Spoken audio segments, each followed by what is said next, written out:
बड़ी खबर आपको बता दें, राजस्थान के पाली से जहां एक बड़ा हादसा हुआ है। बांद्रा जोधपुर सूर्यनगरी एक्सप्रेस पटरी से उतरी है। ट्रेन के 8 डिब्बे पटरी से उतरे हैं। जोधपुर से एक ट्रेन राहत और बचाव के लिए भेजी गई है। इस वक्त ये बड़ी खबर आपको बता रहे हैं।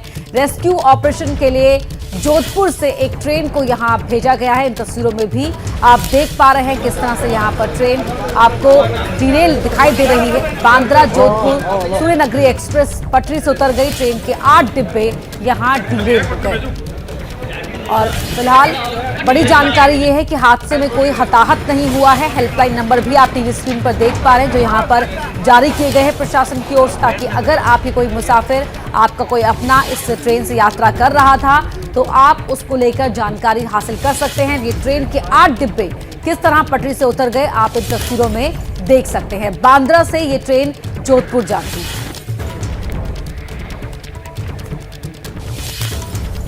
रेलवे के पीआरओ शशि किरण ने बताया है कि राहत और बचाव का काम जारी है और हेल्पलाइन नंबर भी जारी कर दिए गए हैं इस पूरे हादसे में। आज सुबह लगभग 3:30 बजे यह सूचना प्राप्त हुई कि गाड़ी संख्या 12480 सूर्यनगरी एक्सप्रेस जो कि मारवाड़ से जोधपुर के मध्य जा रही थी, उसका राजकीय वास और बोमदरा के बीच में अवपतन हो गया है। इस अवपतन के फलस्वरूप लगभग 11 कोच प्रभावित हुए हैं, लेकिन कोई जनहानि की सूचना अभी तक प्राप्त नहीं हुई है। उच्चाधिकारी जो है घटनास्थल पर पहुंच चुके हैं और कंट्रोल से भी इसकी लगातार मॉनिटरिंग किया जा रहा है। डीआरएम, एडीआरएम, मंडल रेल प्रबंधक वगैरह जो है उच्चाधिकारी मंडल के वो राहत गाड़ी के साथ घटनास्थल पर पहुंच चुके हैं। और इस खबर को विस्तार देने के लिए जुड़ रहे हैं हमारे संवाददाता मनीष शर्मा फोन लाइन पर हमारे साथ। मनीष, क्या जानकारी मिल पा रही है, आखिर इस हादसे का कारण क्या था?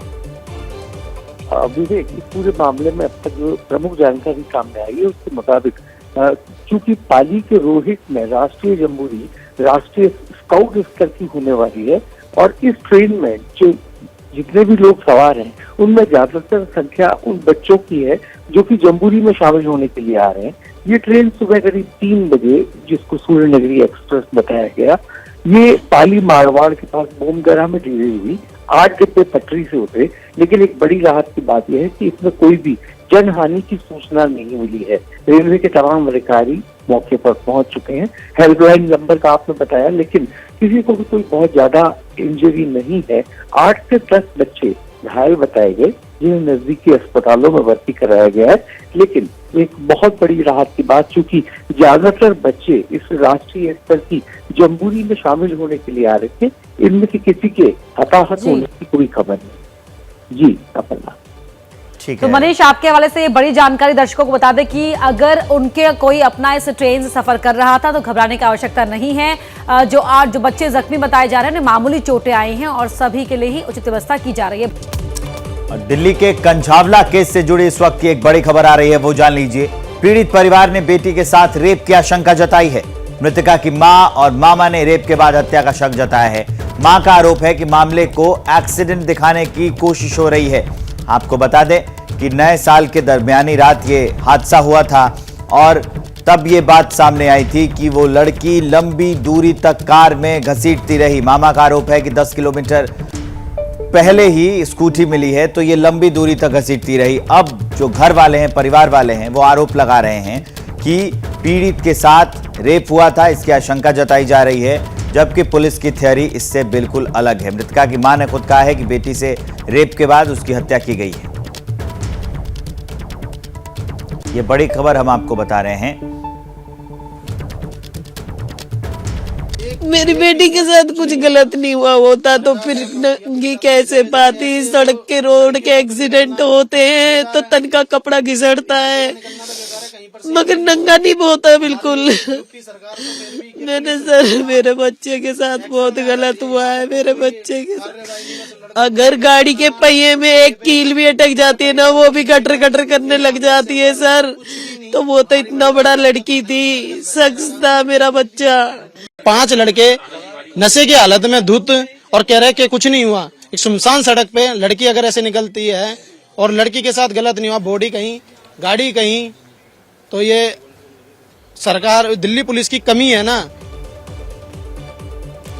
और हमारे साथ अंकित गुप्ता जुड़े हुए हैं इस खबर पर लाइव ज्यादा जानकारी देने के लिए। अंकित, अब परिवार वालों का क्या आरोप है? वो कह रहे हैं कि पहले रेप की गई, उसके बाद हत्या की गई। इस बारे में क्या ज़्यादा जानकारी मिल पा रही है, क्योंकि जो पुलिस की थ्योरी है वो इन आरोपों से बिल्कुल अलग है, बिल्कुल उलट है। देखिए, निश्चित तौर पर पुलिस की अपनी एक थ्योरी है। पुलिस ने उसी आधार पर अपनी जानकारी मीडिया के सामने साझा की थी। खुद जो कल डीसीपी से जब मैंने बात की थी तो उन्होंने जो है शुरुआती तौर पर इसको सिर्फ एक जो है दुर्घटना का मामला बताया था, जिसमें जो आरोपी लड़के हैं वो पुलिस का वर्जन ये था कि वो पैनिक में जो है उनको एहसास ही नहीं हुआ कि उनकी गाड़ी के नीचे वो युवती आ गई, उसको ड्रैग करते हुए चले गए। ये पुलिस की थ्योरी है। लेकिन परिवार की थ्योरी या जो चश्मदीद का जो बयान सामने आया है वो पुलिस की इस थ्योरी पर सवाल खड़े कर रहा है। क्यों? परिवार का ये कहना है कि उनकी बेटी के साथ में कुछ दुष्कर्म हुआ है और उनको इंसाफ चाहिए। वो पुलिस की थ्योरी को साफ नकार रहे हैं। वहीं जब एबीपी न्यूज ने जो चश्मदीद से बात की है तो चश्मदीद का भी जो बयान सामने आया है वो तो और ज्यादा जो है एक तरीके से पुलिस की सवाल खड़ा कर रहा है। क्यों?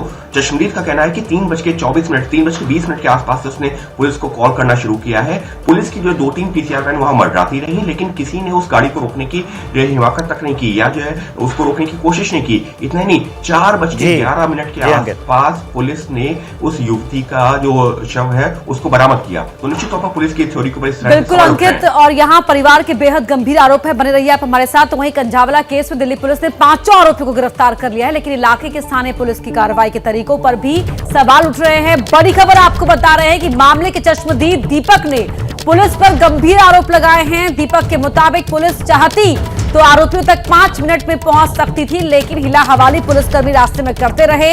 आरोपियों के रास्ते में कई पीसीआर वैन तैनात थी। दीपक ने उन्हें वारदात के बारे में बताया, लेकिन पीसीआर वैन ने कोई एक्शन नहीं लिया।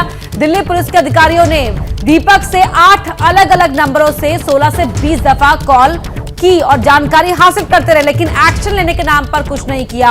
अंकित गुप्ता हमारे सहयोगी लगातार जुड़े हुए हैं। अंकित, बात आपसे करेंगे, लेकिन पहले दीपक ने जो आरोप लगाए हैं, चश्मदीद ने जो कुछ कहा है वो सुन लेते हैं एक बार।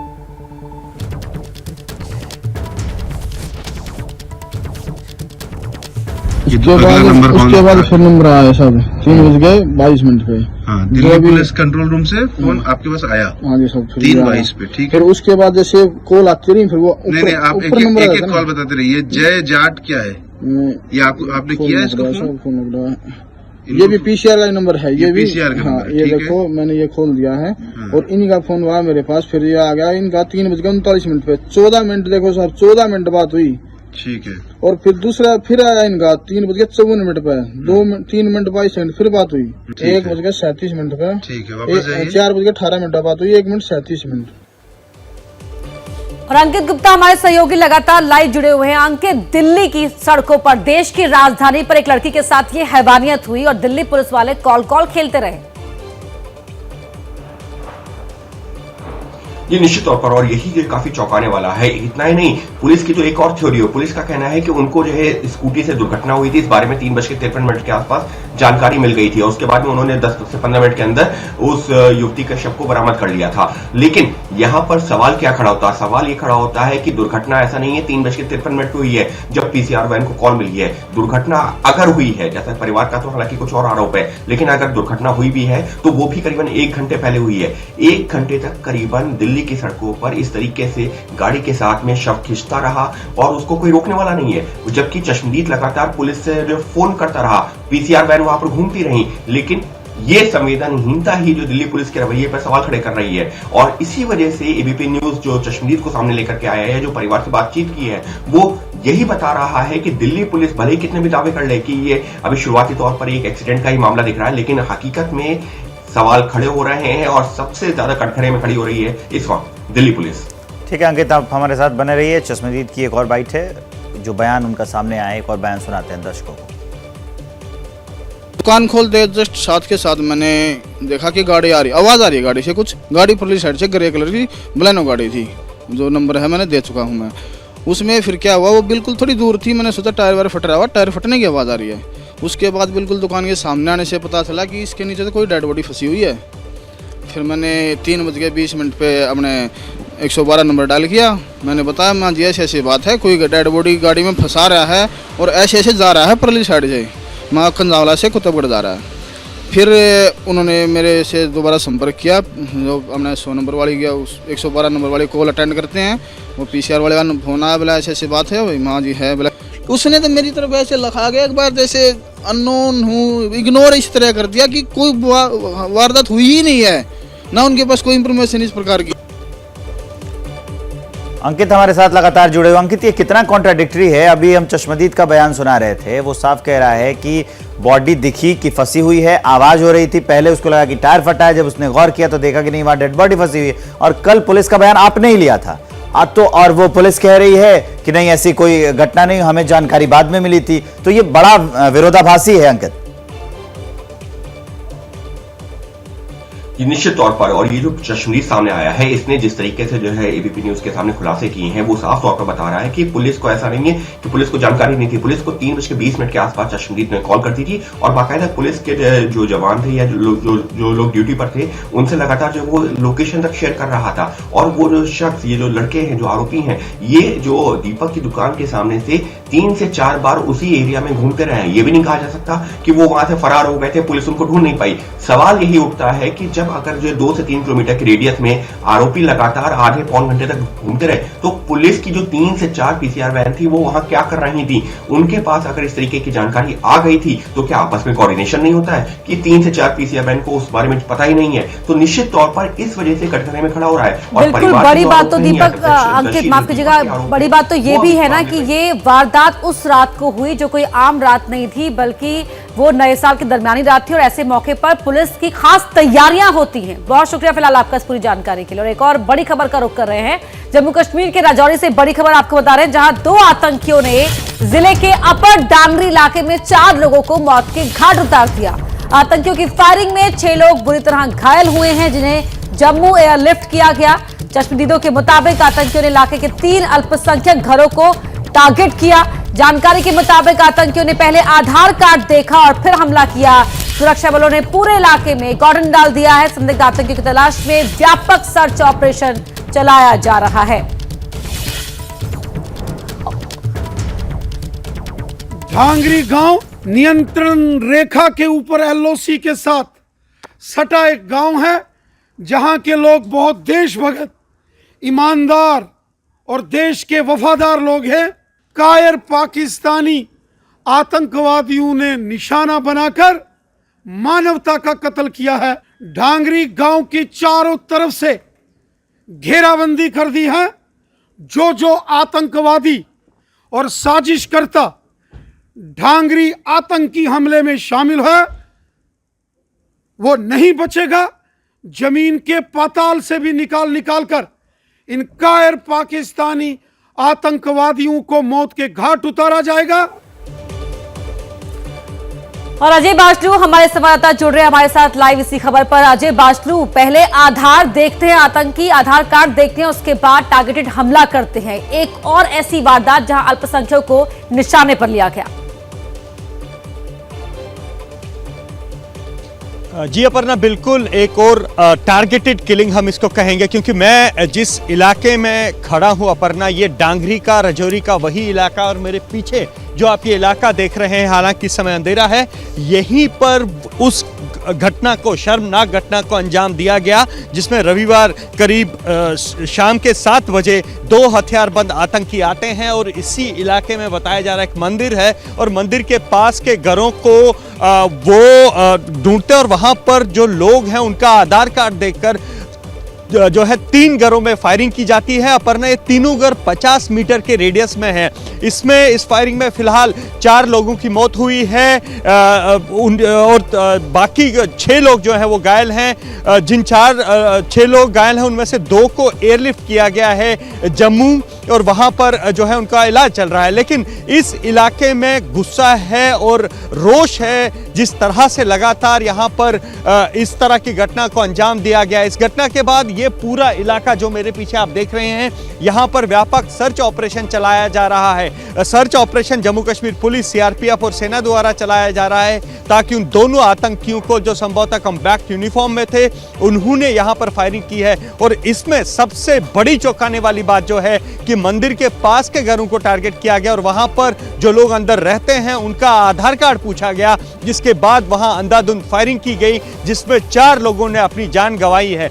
फिलहाल पुलिस इसे आतंक का एंगल नहीं बता रही है। पुलिस का बार बार ये कहना है कि फायरिंग हुई है, संदिग्ध लोगों ने फायरिंग की है, लेकिन जिस तरह से यहाँ चश्मदीदों की माने जिस तरह से सिलेक्टेड किलिंग्स की गई, टारगेटेड किलिंग्स की गई, आधार कार्ड देखकर फायरिंग की गई, साफ है ये कि आतंकी घटना है और उन आतंकियों को दबोचने के लिए इस पूरे इलाके में सर्च ऑपरेशन चल रहा है। लेकिन ठंड है, अंधेरा है, इसके चलते एहतियातन फिलहाल उस सर्च ऑपरेशन को आगे नहीं बढ़ाया गया है। पूरे इलाके को कॉर्डन किया गया है और जैसे ही पहली रोशनी, फर्स्ट लाइट आएगी तो इस तलाशी अभियान को, सर्च ऑपरेशन को आगे बढ़ाया जाएगा। जी अजय, जानकारी के लिए आपका बहुत बहुत धन्यवाद। खबरों में आगे बढ़ते हैं। नोटबंदी मामले को लेकर आज सबसे बड़ा फैसला आने वाला है। नोटबंदी को चुनौती देने वाली याचिका पर सुप्रीम कोर्ट की संविधान पीठ आज अपना फैसला सुनाएगी। सुबह 10:30 बजे सुप्रीम कोर्ट का फैसला आना है। याचिका में 500 और 1000 के नोट बंद को चुनौती दी गई थी। नोटबंदी जो हुई थी उसको चुनौती दी गई थी सुप्रीम कोर्ट में और उसी पर आज फैसला आने वाला है। आपको बड़ी जानकारी दे रहे हैं। नोटबंदी मामले को लेकर आज ये आएगा फैसला। नोटबंदी को चुनौती देने वाली याचिका पर सुप्रीम कोर्ट की संविधान पीठ आज अपना फैसला सुनाएगी। निपुण सहगल इस खबर को विस्तार देने के लिए हमारे साथ जुड़ रहे हैं। निपुण, क्या जानकारी है, किन लोगों ने याचिका दाखिल की थी, ये तो जरूर बताइएगा, और आज कितने बजे इस मामले की सुनवाई होगी, वक्त क्या रहने वाला है? देखिए, बिल्कुल सुबह 10:30 बजे फैसला आएगा। अब कोई सुनवाई की बात बची नहीं है। 6 साल पुराना मामला है और 7 दिसंबर को रिजर्व किया गया था, यानी सुनवाई पूरी हुई थी। 58 लोग हैं कुल। बहुत सारे ऐसे लोग हैं जो व्यक्तिगत रूप से प्रभावित हुए नोटबंदी के दौरान, वो भी हैं। कुछ राजनीतिक लोग भी हैं, कुछ सामाजिक संगठन के भी लोग हैं। लेकिन 58 याचिकाएं हैं जिन पर सुप्रीम कोर्ट ने सुनवाई पूरी की है और इनमें यही कहा गया है कि सरकार ने प्रक्रिया का पालन नहीं किया।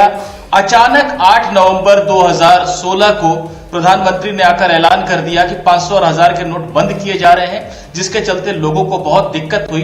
यहां यह समझना बहुत जरूरी है दर्शकों को कि अगर आज सुप्रीम कोर्ट उसे गलत भी कहता है कि वाकई प्रक्रिया का पालन नहीं हुआ था, तो वो प्रक्रिया के आधार पर गलत कहा जाएगा। इसका मतलब ये नहीं है कि 500 और 1000 के वो पुराने नोट वापस आ जाएंगे। सुप्रीम कोर्ट ये कह सकता है कि हाँ, अधिकार तो है, क्योंकि इसको चुनौती किसी ने नहीं दी है कि सरकार या रिजर्व बैंक के पास अधिकार नहीं है ऐसा करने का। बिल्कुल अधिकार है। बात यह है कि क्या प्रक्रिया का पालन हुआ था और या जल्दबाजी में कर दिया गया था इसे। तो सुप्रीम कोर्ट इस बात पर कोई टिप्पणी कर सकता है जो कि सरकार को बिल्कुल नागवार गुजरेगी, और सरकार ने पुरजोर बचाव किया है। यही कहा है कि कोई जल्दबाजी नहीं की गई थी, सोच समझ कर ही फैसला लिया गया था। लेकिन ये फैसले ऐसे नहीं होते कि 10 दिन पहले बता दिया जाए, तब तो सारा उद्देश्य खत्म हो जाता, जो काले धन पर चोट करनी थी, जो आतंकवाद पर चोट करनी थी। इसीलिए ऐलान तो अचानक ही होना था, पर फैसला ऐसा नहीं है कि यूं ही ले लिया गया कि एक दिन आधे घंटे में बैठ के फैसला लिया गया। ये सरकार का बचाव है। बहरहाल ये देखना है कि सुप्रीम कोर्ट प्रक्रिया को गलत मानता है या कहता है कि नहीं, प्रक्रिया का भी पालन हुआ था। सवाल प्रक्रिया का पालन हुआ या नहीं हुआ, उसको लेकर देखना होगा कि सुप्रीम कोर्ट की क्या टिप्पणी रहती है। बहुत शुक्रिया निपुण आपका इस पूरी जानकारी के लिए। और एक और बड़ी खबर यहां बता रहे हैं, श्री कृष्ण जन्मभूमि और शाही ईदगाह विवाद मामले के लिए भी आज बड़ा दिन है। वाराणसी की ज्ञानवापी मस्जिद की तर्ज पर अब मथुरा की शाही ईदगाह में भी आज से सर्वे की प्रक्रिया शुरू की जाएगी। तो ज्ञानवापी की तर्ज पर ही होगा सर्वे का काम शाही ईदगाह में, और ये काम आज से शुरू किया जाएगा। आज ये बड़ा दिन है इस पूरे विवाद को लेकर, जहां पर सर्वे की प्रक्रिया को आज से शुरू किया जाएगा। और उधर आज का दिन सियासी लिहाज से बेहद अहम रहने वाला है, क्योंकि बीजेपी के राष्ट्रीय अध्यक्ष जेपी नड्डा महाराष्ट्र में अपने मिशन 2024 की शुरुआत करने जा रहे हैं। लोकसभा चुनाव के मद्देनजर औरंगाबाद में जेपी नड्डा रैली करेंगे। औरंगाबाद से चंद्रपुर और मराठवाड़ा के वोट पर बीजेपी की नजर है। महाराष्ट्र के 18 मुश्किल सीट जीतने की योजना पर काम कर रही है बीजेपी, और उसी के तहत जेपी नड्डा मिशन मोड में हैं और वो रैली करने वाले हैं। मिशन महाराष्ट्र पर बीजेपी की खबर है और संवाददाता प्रशांत हमारे साथ जुड़ रहे हैं। प्रशांत, रैली कितने बजे होगी और क्या कहती है अंदर खाने की खबर, रणनीति क्या होगी बीजेपी की? देखिए विवेक, ये जो 2 सीटें हैं चंद्रपुर और जो औरंगाबाद, ये सीटें हैं, यहाँ पर जेपी नड्डा इनकी रैलियाँ होने वाली है। वहाँ के पदाधिकारियों से जो है बैठक होने वाली है और सबसे अहम लगभग 12 बजे के दरमियान चंद्रपुर में पहली जेपी नड्डा जो है वहाँ पे एक महाकाली का मंदिर है, वहाँ पर जाके दर्शन लेंगे और उसके कुछ मिनटों बाद ही वहाँ पर एक रैली होगी और जिसको जनसभा जो होगी उसको जो है जेपी नड्डा संबोधित करेंगे। उसके बाद औरंगाबाद में एक कृष्णेश्वर मंदिर है, वहाँ पर जाके वो दर्शन लेंगे और औरंगाबाद में दूसरी कुछ ही मिनटों में लगभग शाम को 6-7 बजे के दरमियान उनकी दूसरी रैली और सभा वहाँ पर होने वाली है। लगभग मुंबई में जो महाराष्ट्र में जो 48 सीटें हैं उसमें से 18 सीटों पर इस तरह से जो है भाजपा की नजर है। 2024 के जो लोकसभा चुनाव है उसको मद्देनजर रखते हुए पूरे देश भर में भाजपा ने जो अभियान शुरू किया है उसका ये एक पार्ट है और इस पार्ट को लेकर जेपी नड्डा जो है आज चंद्रपुर और औरंगाबाद में अपनी सभाएं और रैली करने वाले हैं। बड़ी खबर आपको बता रहे हैं, वियना में भारतीय समुदाय से बोले विदेश मंत्री एस जयशंकर। चीन से विवाद हमारे लिए प्रबल चुनौती, चीन के लिए इंटेंस चैलेंज शब्द का इस्तेमाल विदेश मंत्री ने किया और साथ ही आतंकवाद पर एस जयशंकर ने पाकिस्तान को एक बार फिर लताड़ा है। सीमा पार से आतंकवाद जारी है, ये कहा है विदेश मंत्री ने। भारत की सुरक्षा नीति में कई बड़े अहम बदलाव हुए। ऑस्ट्रिया की राजधानी वियना में भारतीय समुदाय से मुखातिब होते हुए विदेश मंत्री ने ये बातें कही हैं और एक बार फिर पाकिस्तान को बुरी तरह से लताड़ा है। एस जयशंकर ने यह कहते हुए कि सीमा पार से आतंकवाद लगातार जारी है और साथ ही चीन को इंटेंस चैलेंज बताया है विदेश मंत्री ने। ये मौका था जब भारतीय समुदाय के लोगों से मुखातिब हुए थे वियना में, ऑस्ट्रिया की राजधानी वियना में, और नेशनल सिक्योरिटी को लेकर एस जयशंकर का ये बड़ा बयान, जहां उन्होंने कहा कि भारत की सुरक्षा नीति में कई बड़े बदलाव किए गए। तो विदेशी मंचों से कई बार भारत ने यह लताड़ लगाई है और अब की बार एक बार फिर वियना में भारतीय समुदाय को संबोधित कर रहे थे विदेश मंत्री एस जयशंकर और उन्होंने बताया कि चीन बड़ा खतरा है और आतंकवाद पर चोट किया पाकिस्तान।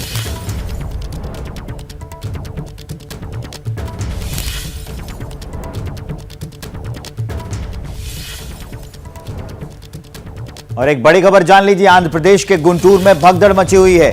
आंध्र प्रदेश से आ रही है ये बड़ी खबर, गुंटूर में भगदड़ मच गई है, 3 लोगों की जान चली गई है, 13 लोग घायल हैं। ये बड़ी खबर हम आपको बता रहे हैं, वो तस्वीरें भी आपको दिखा रहे हैं, ताजा तस्वीरें आ गई हैं। भगदड़ में 3 लोगों की मौत हुई है, 13 लोग घायल हो गए हैं। इस आंध्र प्रदेश में टीडीपी प्रमुख चंद्रबाबू नायडू की सभा में 5 दिन में यह दूसरी भगदड़ है।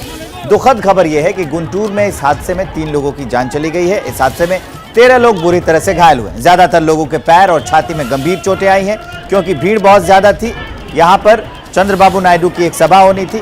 बताया जा रहा है कि फ्री राशन का डिस्ट्रीब्यूशन हो रहा था। उस सभा के बाद चंद्रबाबू नायडू वहां से जा चुके थे और उनके जाने के तुरंत बाद ये भगदड़ मची और उस भगदड़ में 3 लोगों की जान चली गई, 13 लोग घायल हैं। अब आरोप लगाए जा रहे हैं, पक्ष और विपक्ष एक दूसरे पर आरोप लगा रहे हैं। चंद्रबाबू नायडू की जो पार्टी है उनका कहना है कि ये पुलिस की लापरवाही है, प्रशासन की लापरवाही है, जबकि जो दूसरी पार्टियां हैं वो कह रही हैं कि अक्सर ये भगदड़ होती है, वो लोग ठीक ढंग से मैनेज नहीं कर पाते, मैनेजमेंट खराब है।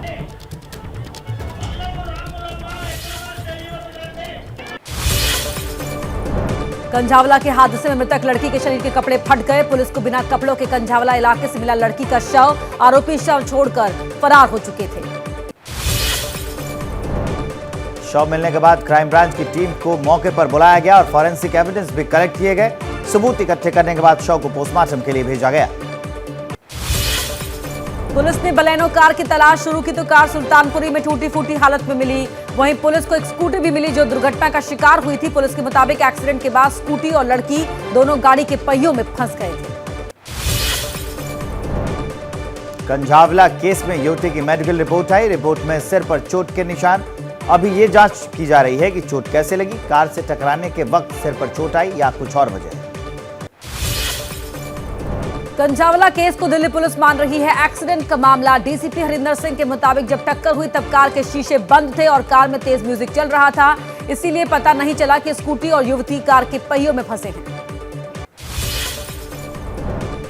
पुलिस ने कार सवार 5 आरोपियों को गिरफ्तार कर लिया है। आरोपी लड़के शराब के नशे में थे, जो मूर्थल सोनीपत से वापस अपने घर मंगोलपुरी लौट रहे थे। फिलहाल गाड़ी चला रहे आरोपी अमित समेत 3 और युवकों को पुलिस ने गिरफ्तार किया है। कंझावला केस में गिरफ्तार आरोपियों में दीपक खन्ना ड्राइवर है। अमित खन्ना उत्तम नगर में एसबीआई कार्ड का काम करता है। कृष्णा कनॉट प्लेस में काम करता है। कंझावला केस में गिरफ्तार बाकी आरोपियों में मिथुन नारायणा में हेयर ड्रेसर का काम करता है और मनोज मित्तल सुल्तानपुरी में एक निजी फूड डिलीवरी कंपनी के रिप्रेजेंटेटिव के तौर पर काम करता है। हालांकि पुलिस इसे सड़क हादसा बता रही है, लेकिन सूत्रों के मुताबिक वो सभी एंगल से जांच कर रही, क्योंकि लड़की के कपड़े फटे हुए मिले। साथ ही कार में सवार आरोपी नशे में भी थे। कपड़े कार के साथ घसीटे जाने से ही फटे या कोई और वजह थी, जांच की जा रही है। कंझावला के जोंटी गांव के पास एक राहगीर दीपक ने लड़की के शव को कार के नीचे फंसे देखा। पुलिस को जानकारी दी। चश्मदीद ने अपना मोबाइल दिखाते हुए एबीपी न्यूज को बताया कि पहली कॉल सुबह 3:20 पर की। कंझावला कांड का सबसे बड़ा चश्मदीद दीपक एबीपी न्यूज पर। दीपक के मुताबिक पुलिस को कॉल करने के बाद उसने अपनी स्कूटी से लड़कों की कार का पीछा किया। करीब 1-1.5 घंटे तक इसकी आंखों के सामने लड़के लड़की के शव को गाड़ी में फंसाकर घुमाते रहे। दीपक का पुलिस पर लापरवाही को लेकर बड़ा दावा। कहा, पुलिस लोकेशन पर 5 मिनट में पहुंच सकती थी, लेकिन नहीं आई। कई पीसीआर मिली रास्ते में, उन्होंने भी इसकी बात नहीं सुनी। मृतक लड़की की मां का दावा। कहा, उनकी बेटी के साथ रेप करके हत्या की गई। एक्सीडेंट दिखाने की कोशिश की जा रही है। घर की अकेली कमाने वाली थी। मां रो रो कर लगा रही है इंसाफ की गुहार। दिल्ली के कंझावला में जिस जगह शव मिला, वहां के लोगों का दावा, लड़की के शव को कार से बाहर फेंका गया। ये बात गांव के कई लोग कह रहे हैं, लेकिन किसी ने खुद ऐसा होते हुए नहीं देखा। इवेंट्स में काम कर घर का परिवार पालती थी लड़की। शनिवार देर रात मृतक युवती एक प्राइवेट फंक्शन में वेलकम गर्ल का काम करके वापस लौट रही थी और उसी दौरान हादसे का शिकार हो गई। कंझावला केस में उठ रहे कई सवाल। कहा जा रहा है कि कार स्कूटी की आमने सामने टक्कर हुई, लेकिन टक्कर के बाद दोनों को ज्यादा नुकसान नहीं। सवाल यह भी है कि टक्कर सामने से हुई तो डेड बॉडी पिछले हिस्से में कैसे फंसी। स्कूटी सवार लड़की के परिजनों का दावा, बेटी के साथ कुछ गलत हुआ। लड़की के मामा का दावा, डेड बॉडी से 10 किलोमीटर दूर स्कूटी मिली है। बलेनो कार के बाईं तरफ कई स्क्रैच हैं। ऐसा लगता है कि उस तरफ से स्कूटी को लगी है टक्कर। ये स्क्रैच हेडलैम्प से शुरू होकर दोनों दरवाजों तक है। स्कूटी के हेडलैम्प के अलावा आगे की सेफ्टी गार्ड भी टूटा हुआ है। कंझावला के आम आदमी पार्टी के निगम पार्षद संदीप डबास का आरोप, उनके गांव की बहु बेटियां सुरक्षित नहीं। पुलिस ने अगर दोषी पुलिस वालों के खिलाफ कार्रवाई नहीं की तो करेंगे सड़क जाम। आम आदमी पार्टी के विधायक सौरभ भारद्वाज ने एबीपी न्यूज की खबर का जिक्र करते हुए एलजी पर साधा निशाना। कहा, दिल्ली की कानून व्यवस्था एलजी के हाथों में है और उनके रहते दिल्ली में जंगल राज आ गया। मुंबई के पूर्व पुलिस कमिश्नर एमएन सिंह का महिला अपराध पर बड़ा बयान। कहा, महिलाओं से जुड़े अपराध अकेले पुलिस नहीं रोक सकती, समाज को दखल देना जरूरी। चीन समेत 6 देशों से आने वालों के लिए कोरोना की आरटी-पीसीआर टेस्ट जरूरी। इन देशों से यात्रा करने वाले यात्रियों को यात्रा से 48 घंटे पहले नेगेटिव आरटी-पीसीआर टेस्ट रिपोर्ट दिखानी जरूरी होगा। केंद्र और राज्य सरकार की लोगों से अपील, लोग कोविड नियमों का पालन करें, भीड़ भाड़ वाली जगहों पर जाने से बचें और मास्क पहनें। बाजारों में सोशल डिस्टेंसिंग की सलाह दी। मुंबई के दादर इलाके में सड़कों पर उमड़ी हजारों की भीड़। लोगों के बीच सोशल डिस्टेंसिंग, नदारद, कोविड नियमों की उड़ाई जा रही हैं धज्जियां। कोरोना के खतरे के बाद भी लोगों को नहीं है कोरोना का खौफ। पश्चिम बंगाल के दक्षिणेश्वर मंदिर में नए साल पर उमड़ा श्रद्धालुओं का सैलाब। उत्तर 24 परगना में है दक्षिणेश्वर मंदिर। देश में पिछले 24 घंटे में कोरोना के 265 केस रिपोर्ट। दिल्ली में 14 लोगों की कोरोना रिपोर्ट पॉजिटिव आई। एक्टिव केस कम हो रहे हैं। भारत में कोरोना के फिलहाल 2706 एक्टिव केस हैं। देश में रिकवरी रेट 98.8% है। पिछले 24 घंटे में कोरोना संक्रमित 1209 लोग ठीक हुए हैं। देश में चल रहे वैक्सीनेशन ड्राइव में पिछले 24 घंटे में वैक्सीन की 64,239 डोज लगाई गई है। अब तक देश में वैक्सीन की कुल 220 करोड़ 10 लाख डोज लगाई जा चुकी है। मसूरी में नए साल के जश्न में कोरोना को लेकर लोगों की बेफिक्री दिखी। यहां जश्न मनाने पहुंचे बहुत कम लोगों ने मास्क लगाया था। हिमाचल प्रदेश के मनाली में भी नए साल के जश्न में लोगों की लापरवाही, कोविड प्रोटोकॉल की अनदेखी की। जश्न में हजारों लोग सड़कों पर दिखे लेकिन किसी ने नहीं लगाया था मास्क। कोरोना संकट की आशंका के बीच उत्तराखंड के रुड़की में लापरवाही, करोड़ों की लागत से बने सिविल अस्पताल का आईसीयू वार्ड शोपीस बना। आईसीयू वार्ड को चलाने के लिए स्टाफ तक नहीं। नए साल के मौके पर दिल्ली मेट्रो में रही भयंकर भीड़, स्टेशन पर भी दिखी लोगों की भारी भीड़। नए साल पर घूमने निकले भूले सारे नियम कायदे। दिल्ली में नए साल का जश्न मनाने सड़कों पर उतरे लोगों के वाहनों से पूरा शहर हुआ जाम। कनॉट प्लेस के आउटर सर्कल से लेकर मानसिंह रोड तक हर तरफ जाम ही जाम दिखा। नोएडा की ओर आने वाले बारापुला पुल पर भी लंबा जाम था। दिल्ली के सरोजिनी नगर मार्केट में साल के पहले दिन रही जबरदस्त भीड़। कोरोना के खिलाफ खौफ का नहीं दिखा असर, हर तरफ खरीदारी करने वालों की दिखी भारी भीड़। नए साल के मौके पर प्रयागराज में कोरोना के खात्मे के लिए हुई प्रार्थना। हनुमान मंदिर में श्रद्धालुओं ने दुनिया से महामारी का संकट टालने के लिए पूजा की। मुंबई में 7,000 रेजिडेंट डॉक्टर आज से हड़ताल पर। मांगों पर ध्यान न दिए जाने का आरोप है। कोरोना के खतरे के बीच राज्य भर के सरकारी अस्पतालों में चरमरा सकती हैं सेवाएं अगर ऐसा हुआ। जम्मू कश्मीर के श्रीनगर में रविवार को आतंकवादियों ने सीआरपीएफ के एक बंकर पर फेंका ग्रेनेड फटने से एक नागरिक घायल। नागरिक को अस्पताल में एडमिट कराया गया। कुपवाड़ा पुलिस को आतंकवाद विरोधी गतिविधियों में मिली बड़ी कामयाबी। भारी मात्रा में हथियार, गोला बारूद और नशीले पदार्थ बरामद किए गए। एक आरोपी गिरफ्तार। चंद्रबाबू नायडू के कार्यक्रम में फिर मची भगदड़, 3 लोगों की मौत, कई घायल। घायलों को नजदीकी अस्पताल में भर्ती कराया गया। टीडीपी के राशन किट वितरण प्रोग्राम में हिस्सा लेने आए थे लोग। मुख्यमंत्री वाईएस जगनमोहन रेड्डी ने गुंटूर में हुई भगदड़ की घटना पर जताया 2 घायलों को बेहतर चिकित्सा सुविधा उपलब्ध कराने के निर्देश दिए। उन्होंने कहा है कि सरकार मृतकों के परिवारों के साथ है। आंध्र प्रदेश के राज्यपाल विश्वभूषण हरिचंदन ने गुंटूर में हुई भगदड़ की घटना पर शोक व्यक्त किया। जिला प्रशासन को घायलों को बेहतर चिकित्सा सुविधा उपलब्ध कराने के दिए निर्देश। कोलकाता में तेज रफ्तार कार ने युवक को रौंदा। गंभीर हालत में अस्पताल ले जाने पर उसे मृत घोषित कर दिया गया। युवक आलिया यूनिवर्सिटी का छात्र बताया जा रहा है। नासिक जिंदल का फैक्ट्री में लगी आग, 2 लोगों की मौत, दोनों ही मृतक महिला कर्मचारी थी। कुछ कर्मचारियों की अभी भी फंसे होने की संभावना। घायल कर्मचारियों को इलाज के लिए निजी अस्पताल में एडमिट कराया गया। नासिक के केमिकल प्लांट में ब्लास्ट के बाद लगी भीषण आग, 1 की मौत हो गई, 17 लोग घायल हैं। घायलों को अस्पताल में भर्ती कराया गया। बचाव अभियान जारी। नोटबंदी के खिलाफ दायर याचिकाओं पर आज सुप्रीम कोर्ट सुनाएगा फैसला। साल 2016 में नोटबंदी के बाद सरकार के इस फैसले को गलत बताते हुए 58 याचिकाएं दायर की गई थी। जम्मू और कश्मीर में आतंकियों का हमला। जम्मू के राजौरी में 2 अज्ञात हमलावरों की फायरिंग में 4 लोगों की मौत हो गई, 10 लोग घायल हैं। 1 की हालत गंभीर बनी हुई है। श्रीनगर में सीआरपीएफ के बंकर पर ग्रेनेड से हमला हुआ। जम्मू कश्मीर के पुलवामा में एक शख्स ने सीआरपीएफ जवान से छीनी AK-47 राइफल। कुछ घंटे बाद युवक का परिवार उसे लेकर पहुंचा। पुलिस के पास राइफल लौटाई। पुलिस कर रही है जांच। बुलंदशहर में पथराव करते लोगों का वीडियो सोशल मीडिया पर हुआ वायरल। संपत्ति विवाद में जो पत्थरबाजी की थी, 4 नामजद समेत 1 दर्ज अज्ञात लोगों के खिलाफ पुलिस केस दर्ज है। जांच कर रही है पुलिस। ग्रेटर नोएडा में पुलिस के साथ मुठभेड़ में 1 लाख रुपए का इनामी बदमाश कपिल ढेर, 2 पुलिस वाले घायल। पुलिस और यूपी एसटीएफ का जॉइंट ऑपरेशन। बागपत में डबल मर्डर केस का था आरोपी। दर्जनों मामले थे दर्ज। ओडिशा के रायगढ़ में रूसी पर्यटकों की मौत का मामला। पुलिस ने होटल कर्मचारियों के बयान किए दर्ज। डीएसपी के मुताबिक बयानों के आधार पर जांच जारी। कुछ दिन और चलेगी तहकीकात। पश्चिम बंगाल के जलपाईगुड़ी में नाबालिग की रेप के बाद हत्या। पुलिस ने एक आरोपी को गिरफ्तार किया। 4 लोगों की तलाश जारी। पीड़ित परिवार वालों की शिकायत पर केस दर्ज। आक्रोशित लोगों ने आरोपी के घर में की तोड़फोड़। उत्तर प्रदेश के गोरखपुर में नए साल की पार्टी में डीजे पर डांस करने के दौरान हुआ झगड़ा। युवक की पीट कर हत्या हो गई। इसमें महिलाओं से छेड़खानी के आरोप में युवक की पिटाई हुई। मृतक के परिजनों की शिकायत पर केस दर्ज कर लिया गया है। यूपी के अमरोहा में पुलिस चेकिंग के दौरान बदमाशों से मुठभेड़। पुलिस की जवाबी फायरिंग में बदमाश के पैर में लगी गोली। एक बदमाश गिरफ्तार, दूसरा साथी हुआ फरार।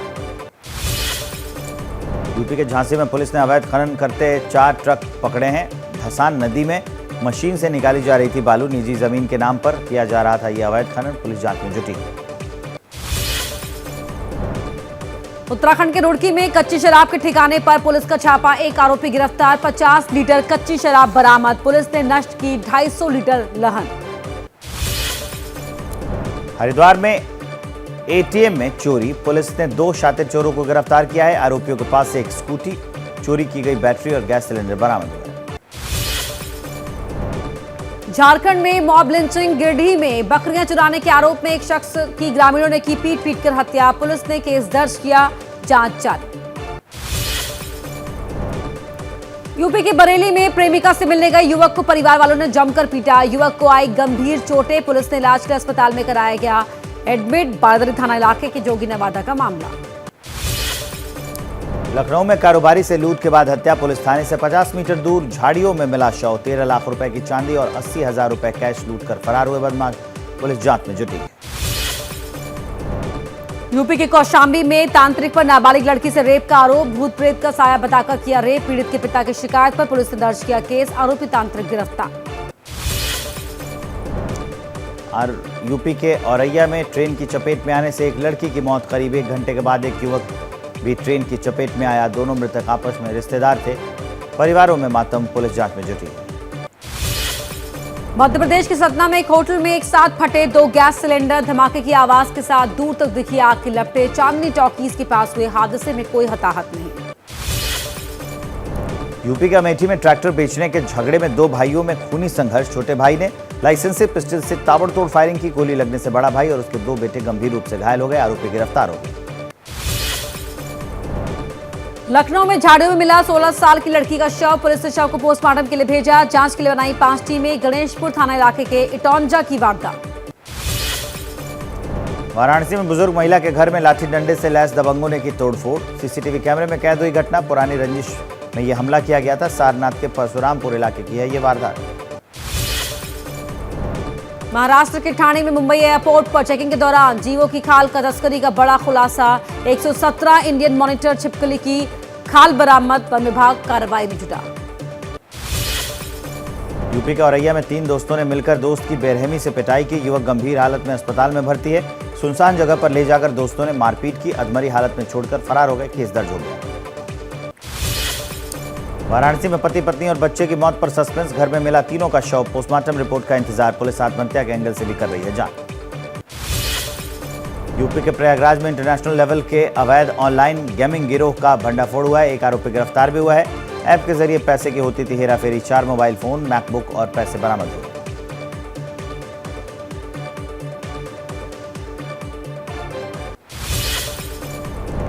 आज महाराष्ट्र में बीजेपी के राष्ट्रीय अध्यक्ष जेपी नड्डा की 2 रैलियां। चंद्रपुर और मराठवाड़ा में करेंगे जनसभा। मिशन 2024 के लिए भरेंगे हुंकार। आज से 7 फरवरी तक गोवा दौरे पर संघ प्रमुख मोहन भागवत संघ पदाधिकारियों की बैठक में लेंगे हिस्सा। कई कार्यक्रमों में करेंगे शिरकत।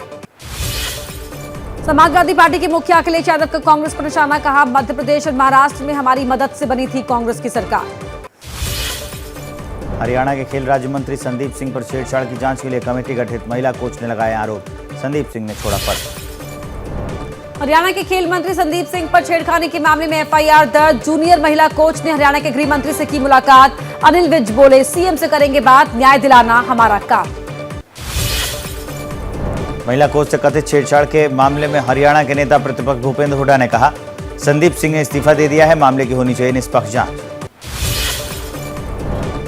नेलो नेता अभय चौटाला ने जांच के लिए बनी कमेटी पर उठाए सवाल, कहा हरियाणा सरकार ने मंत्री को बचाने के लिए बनाई है कमेटी। मामला चंडीगढ़ का है तो जांच चंडीगढ़ पुलिस को करनी चाहिए। उत्तराखंड के मुख्यमंत्री पुष्कर सिंह धामी ने अस्पताल में जाकर ऋषभ पंत का जाना हाल। परिवार वालों से मुलाकात की। धामी बोले सेहत में सुधार है। गड्ढे से बचने के चक्कर में हादसा हो गया। जम्मू कश्मीर के डोडा में बर्फ हटाकर रास्तों को खोलने का काम जारी। नए साल के मौके पर बड़ी पर्यटकों की संख्या। सैलानियों को देखते हुए सड़कों से बर्फ हटाने में जुटा प्रशासन।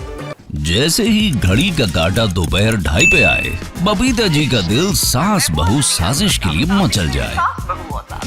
और ये है इनकी बहू, पूरे दिन ऑफिस की टेंशन हो जाए गॉन जब ये करें अपना फेवरेट शो फ्री टाइम पे ऑन। इनकी तरह आप भी देखिए अपना फेवरेट शो अपने टाइम पर और डाउनलोड कीजिए एबीपी लाइव ऐप अपने स्मार्ट टीवी पर।